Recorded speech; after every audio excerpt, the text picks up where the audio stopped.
এটা কোরাই 5 7 জেনারেশনের core i 5 7 generation. এটা কোন দেশ থেকে আসছে এটা ভাই? কিন্তু ভাই যে এখানে লেখা আছে স্লোভাকিয়া থেকে আসছে। স্লোভাকিয়া বিদেশি মিনি পিসি। এটা কনফিগারেশনটা ভাই? এটা কনফিগারেশন হচ্ছে আপনার যে এখানে লেখা আছে core i 5 7 generation 8GB RAM 256 NVMe SSD। ওকে। এটাতে কিন্তু ভাই আপনার সেম পিসি গুলোর মতো আপনি আপডেট করতে পারবেন। এটাতে যেহেতু NVMe SSD দেওয়া আছে, আপনার ডুয়াল স্টোরেজ সিস্টেম আছে, এটাতে চাইলে আপনি NVMe এর পাশাপাশি একটা SATA হার্ড ডিস্কও লাগাইতে পারবেন। আর এটার পোর্টস ফ্যাসিলিটিগুলো সেম পোর্টস ফ্যাসিলিটি আছে।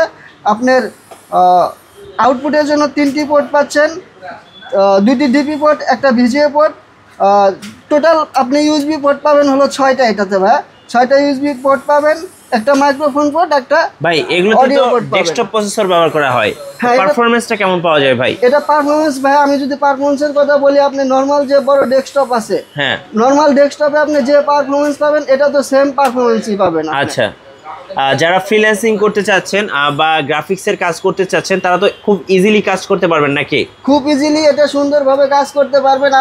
আপনাদের এতটুকু আশ্বাস দিয়ে বলবো, আপনারা যারা ফ্রিল্যান্সিং করতে চাচ্ছেন, গ্রাফিক্সের কাজ করতে চাচ্ছেন, আপনারা এই মিনি পিসিগুলো নিতে পারেন। ইনশাআল্লাহ আপনাদের কাজের জন্য কোনো সমস্যা হবে না।